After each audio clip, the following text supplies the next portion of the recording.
بسم الله الرحمن الرحيم سومالي محمد كسو دواده برنامجكيني تالان talo wadaag tagan oo toddobaad kasta ka filan doontaan xalqad cusub shabakadan YouTube-ka barnaamijkeena waxaan kaga hadli doonaa maanta oo furfurada ama barnaamijkii koowaada mowduucan u bixinay maxaa beelista ka dhigay aqoonyahanka ikhtiraacay cilmiga bulshada xidhi eri asaasi u noqday cilmigaasi oo ardaygu maalinta koowaad ba u bartay oo la yiraahdo qofka bini'aadankii oo ama qofka bini'aadankii waa noole u baahan bulshadiisa oo la'aanteed noolaan karin ama waa noole bulsheed oo bulsho la'aanteed noolaan karin aqoonyahan kale oo Soomaaliyeed oo qoraaya waxa uu magaciisa la yiraahdo Maxamed Daahir Zeylaci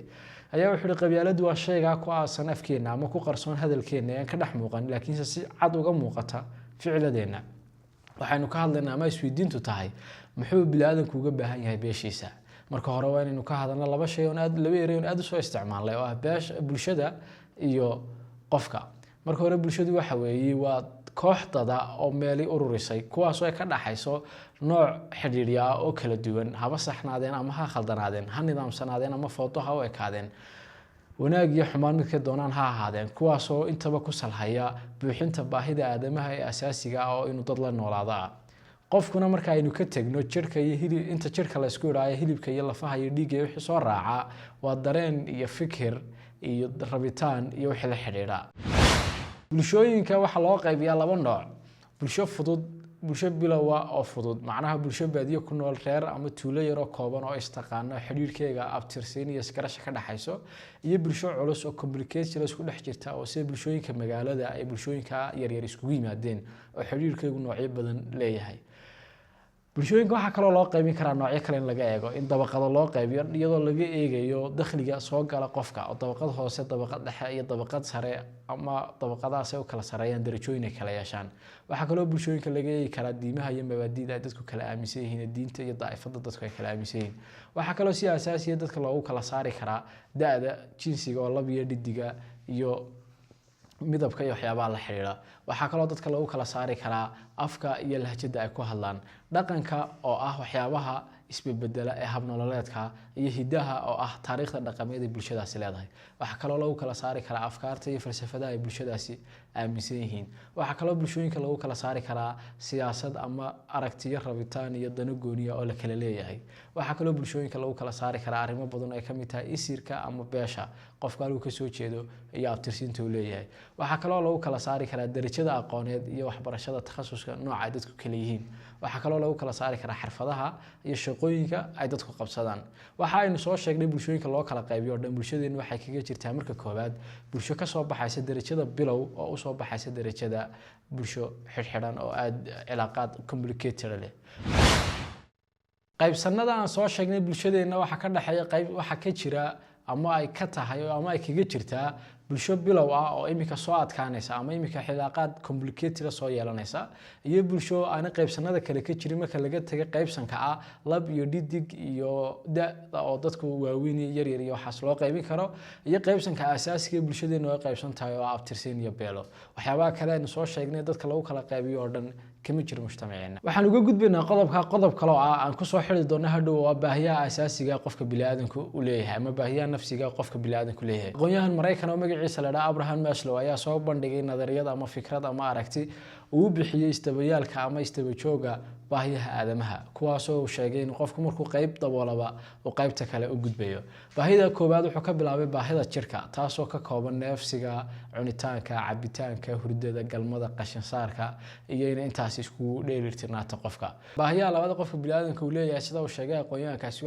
waxa weeyaan baahiyaha nabadgelyada kuwaas oo ka kooban in qofku nabadgelyo uu ka helo inaan lagu xadgudbin caafimaadkiisa uu nabadgelyo ku dareemo qoyskiisa oo nabadgelyo dareento inuu nabadgelyo ku dareemo naftiisa oo gudaha uu nabadgelyo ka dareemo una ciriiri dareemin inuu nabadgelyo ku dareemo noloshiisa guud ahaanba taas oo ay ka mid tahay nabadgelyada in hantidiisa aan laga dhicin qodobka saddexaad ama baahiyaha saddexaad ee qofka bini'aadanku leeyahay waxa weeyaan baahiyo bulsho inuu mujtamac la noolaado baahiyahaas oo marka koobaad baahiyo gaar ah oo in la jeclaado ama wax jeclaado inuu qoys samaysto iyo inuu saaxiib yeesho darajada saddexaad ee ku soo xigta baahiyahaasi waxa weeyaan baahiyo maamuus inuu bulshadiisa qadarin iyo ixtiraam iyo awood laga dhaxsiiyo oo maamuus u yeesho baahiyaha ku soo xiga waxa weeyaan baahiyaha inuu qofku ahdaaf gaadho ama inuu awoodiisa iyo aqoontiisa iyo kartidiisa isku geeyo in wax soo saaro wax cusub oo sameeyo dhinaca waxaan uga gudbaynaa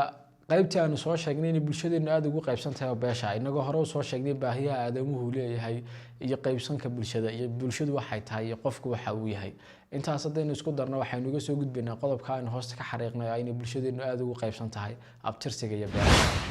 hore waxaynu uga soo hadalnay 4 qodob bulshada qofka baahiyaha qofka iyo bulshooyinka soo loo qaybiyo markii bulshooyinka la qaybinayna waxa soo sheegnay in bulshadeenu aad ugu qaybsan tahay dhinaca beelaha waxaanu soo qaadanaynaa aragti uu leeyahay ibn khaldun oo ah aqoonyahanka ikhtiraacay cilmiga bulshada aragtida laftirkeeda waxa ka soo dheegsaday oo aad u faahfaahiyay aqoonyahanka Soomaaliyeed Axmed Ibraahim Cawaale buugiisa dirka Soomaaliyeed aragtidaas waxa ku fadhidaa beeluhu inay yihiin dad ay isku keentay danta iyo duruufaha iyo waxyaabaha deegaankooda ka dhacaya si ay isku kaashadaan oo dadka kale iyo dabeecadda iska kaashadaan oo wada noolaadaan waxa dhacda marka qaar oo aad u yar laakiinse in dadkaasi wada wadaagaan aw kaliyaata ama abu guud oo ka soo wada tafirmeen Soomaaliduna bulshooyinka kale caalamka wax badan kaga duwana haddana kaga badnaynba beeshu ma aha ceeb qofkuna beel waa noqon kara Ilaahay baana ku dooray haday beeshu iskaashi iyo gacan qabad iyo qofka liita oo wax loo qabto ay tahay oo in la iska warhayo oo la isku iloobin baahiyaha nolosha bulshada meel fiican ay kaga jirtaa beesha laakiin marka la geliyo aragti siyaasadeed oo laga dhigo ideolojiyad wax lagu qaybsado waxa ay keentaa dulmi waxa ay lumisaa xuquuq dad kale dadka laga awood badan yahay ama laga tirada badan yahay ama laga xirfad badan yahay taasoo keenta dulmi ka baxsan dadnimada iyo diinta iyo bilaadanimada qodobka hadda waxaan uga gudbaynaa qodobka uu ku fadhiyo ciwaanka xalqadeena iyo ah maxaa qofkii ka dhigay beelayste ama qabyaaladiste ama muxuu qofka bilaadanka uga baahan yahay beeshiisa qofka bilaadanki markaynu soo sheegnay baahiyaha uu leeyahay nafsiga ama shakhsiga ee soo daba yaala inaga bulshadeena waxa lagu xidhay qof bilaadan oo kasta lagu qasbay ama systemka bulshadu ay u dhisan tahay ku qasbaysa inuu u soo maro beeshiisa tusaale ahaan baahiyaha jirka waxa ugu muhiimsan inuu qofku cuno wax xaba ama u seexdo intaasina waxa u baahan yihiin lacagtuna waxa u baahan tahay inaad shaqaysato shaqaduna waxa u baahan tahay bulshadeena ama lagu qasbaya inaad u soo aftirsato baahiyaha ammaanka ka bahadlamayno qofka la yareysto ama bulshadiisa ama beeshu ka soo jeedo aanay tirsaneyn sida loola dhaqmo bulshadeena waynu naqaanaa baahiyaha bulshada qofku leeyahay sida inuu wax jeclaado ama la jeclaado oo ku dul dhalanayso in guur u yimaado ama uu saaxiibo samaysto baahiyahaas oo dhan waxa saameeya bulshada been maaha oo laynoo sheegi maayo bulshooyin Soomaaliyeed oo walaalaheena in isku siriya asalnahay ama inaga Soomaaliyeedsan marka la eego beelaha waaweyn in aan laga guursan ama loo guurin ama aan la isdhexgelin taasina waa system qofka bilaadanka ee shakhsiga mujtamacu ku qasbayo waxa dhacda marka qaar in saaxiibtinimada iyo wada noolaanshaha ay saameyn ku yeelato qofka aad la saaxiibeysa cid uu yahay haddana adigu ku qiimeyn in isagoo ku qiimeeyo oo uu kugu la saaxiibin haddii uga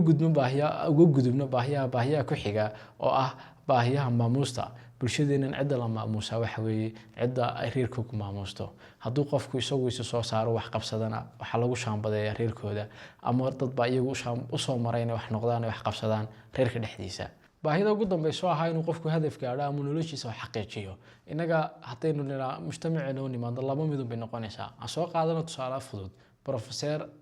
wax ku takhasusay wax bartay oo aqoonyahan jaamacadeed ama marka hore ayuu soo maray jaran reereed oo hanti reereed iyo magac reereed meel ku tagay oo wax ku soo noqday ama markuu isagu soo saaro isku soo daal wax soo noqday ayaa lagu shaambadeeyay oo noqday professorka reerka systemkaasi waa systemka bulshadeena dhigatay ee qof kasta oo bilaadan lagu qasbay inuu dhex maro haddii aynu taagu gudubno oo isweydiino su'aasha maxaa lagaga maarmi karaa systemka saa u xirxiran qofka ku qasbaya mar walba inuu abtirsado waxa lagaga maarmi karaa in la soo kobciyo qaybsanaantii kala ama noocyadii kala bulshadu u qaybsanayd aynu hore u soo sheegnay tusaale ahaan qofka shaqaalaha hadduu helo ururka shaqaalaha oo difaacaya shaqadiisa uma baahna inuu odayga adeerkii ama reerkooga u difaaca shaqada kuwa kalena sidaas oo kale ay kala mid yihiin inta waxaanu ku daraynaa laba qodob oo ku lifaaqan mawduuceena lifaaqa koobaad waxa weeye mawduucan u bixiyay ku ganacsadayaasha beesha sababtoo ah taariikhda bilaadanku boqorin beelinta ay meel ku shirtay hoggaan u codeysay oo oday dooratay ama shirinta gashay ee dooday la codeeyo go'aamo la gaadhay shir kasta oo la galaya ama hoggaan kasta oo la dooranaya uu si calaameysay ama go'aanadu si qoran yihiin taasi waxay sheegaysaa in beel wax ku kulantay aanay jirin ee dad ku shaqeysta magaca beesha ay jiraan odayga siyaasiga ama ka warbaahinta ka shaqeeya ama ka ganacsadaha ama ka wadaadka ama ka wuxuu doonaha ahaade bulshada wax ka ahiba waxa uu u baahan yahay inuu beeshiisa jaranjaro u maro sidii aan hore u soo sheegnay jaranjaro uu ka dhigto meel ku maro odayga reerka ugu weynina intaas ayuu u sareeyaa oo waxay rabaan mar walba u shaambadeeya waxa iyagu galaan iyo waxay gutaan iyo dembiga goostaana reerkii weynaaye rag iyo dumar iyo caruur iyo cirro lahaba lagu wada shaambadeeya qodobka ugu dambeeyana waxa weeyaan dadka malaa'igta iska dhiga iyagoo dadka ugu wasaqsana uma jeedo in dadka ceebeeyo ama cid wax ka sheego laakiin hadafkaygu waxa weeye dad mujtamaceena waxa jira la arko marka la soo hadal qaado abtirsiinta ama la isbaranayo ama la istooyinayo ama la kaftamayo jiridoodo iska dhigayna malaa'ig yihiin oo qabyaaladii naga daayay laakiin marka noloshiisa caadiga ah oo fiirsato ku nool qabyaalada ciduu ka guursaday ciduu la nool yahay ciduu la socday ciduu wax siiyay ciduu wax ka qaataaba ay cid ku qeexan reer tahay dadkaasi halista ay leeyihiin waxa weeyaan munaafaqnimo laba wajileena oo dadka kula nool waji ah anigu bahashan waan nacbahay heer ay ka gaadheen dadkiisa ehelkiisa dafiro una garaneen oo abtirsiintiisa ka dhuunto marka bulshada la dhex joogo laakiinse marka ay timaado nolosha rasmiga waxa uu soo noqdaa shakhsiyadiisa xaqiiqiga ahayd oo ahayd inuu qof qabyaaladista ama beelista yahay daawashada barnaamijkan aad baad ugu mahadsantahay daawade waa gabagabadii xalqadii koowaad ee barnaamijkan oo kaga soo hadalnay mowduuca maxaa qabyaalista ka dhigay barnaamijka talan subscribe YouTube channelka si uu mar walba ku soo gaaro Facebook page-kayga like gareysa doodaha iyo arrimaha cusub ku soo gaaraan like saaro commentiga nagu la wadaago wixii faallaa iyo aragtiya email hoosta ku qoran noogu soo dir wixii tala iyo tusaaleyna xalqada ku xigta ama fadhiga ku xiga waa talan iyo tala wadaag togan